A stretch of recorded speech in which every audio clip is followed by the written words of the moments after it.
ሰይፉ ሰዎችን በሰውነት ብቻ የሚያከብረው ይመስለኝ ካሜራ ፊት ላይ ነው። ከካሜራ ጀርባ ሄዳችሁ ሰላም ብትሉት ሪስፔክት የለውም።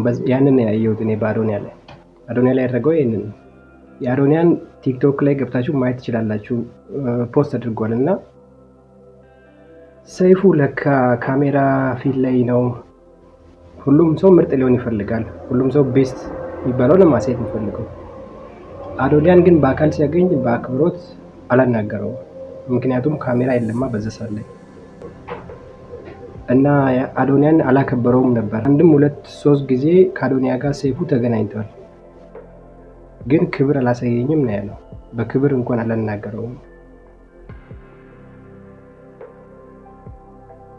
በዚህ ምክንያት የሰይፉን ኢንቪቴሽን ካንስል አድርጎታል ማለት ነው። እናንተ የትኛው ትክክል ነው ትላላችሁ?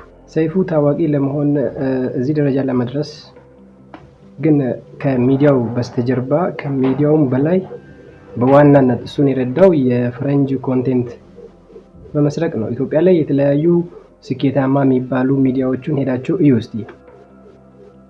የፈረንጅ ኮንቴንት ነው ኮፒ አድርጎ የሚሰሩ። ዶንኪ ቲቪውን ተመልከቱ እስቲ። አሜሪካን ጎት ታለንት ነው እዛ ላይ ያለው ነው እሱ አሁን እየሰራ ያለው።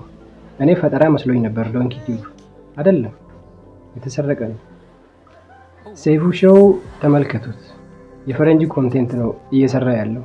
እንደው ከሌሎች ሰይፉን ለየት የሚያደርገው ሲሰርቅ አይዲያውን ብቻ ሳይሆን ከነ ስቱዲዮ ከነ ወንበሩ ነው ሰርቆ እየሰራ ያለው። ወንበሩን ተመልከቱና አነጻጽሩ። እንዴት ነው እና እንደኔ ሰው ምንም ቢሆን ለምን እንደው ቁምጣ ለብሶ የተበጣጠሰ ጨርቅ ለብሶ ለምን አይመጣም? ሰው ስለሆነ ብቻ ሰላም ማለት አለብህ። አክብረ ማናገር ነበረብህ። ሰይፉ ንቀት ጥሩ አይደለም። ኩራት ሰይፉ ሰዎችን በሰውነት ብቻ የሚያከብረው ይመስለኝ ካሜራ ፊት ላይ ነው። ከካሜራ ጀርባ ሄዳችሁ ሰላም ብትሉት ሪስፔክት የለውም። ያንን ያየሁት እኔ በአዶኒያ ላይ ያደረገው ይሄንን ነው። ሰው መከበር አለበት። ቁንጣ ለብሶ ቢመጣስ? ለምን ጨርቅ ቡቱቱ ለብሶ የተጎተተ መጥቶ ሰላም ቢላ አታስተናግድም ሰይፉ? ምክንያቱም ራስን የሰቀልክበት ቦታ አለ። ኩራት ነው። ኩራት ደግሞ ጥሩ አይደለም። በኩራት ምክንያት ከገነት ተበሯል እኮ ሰይጣን ራሱ። እና ያንን መንገድ ነው ያለው።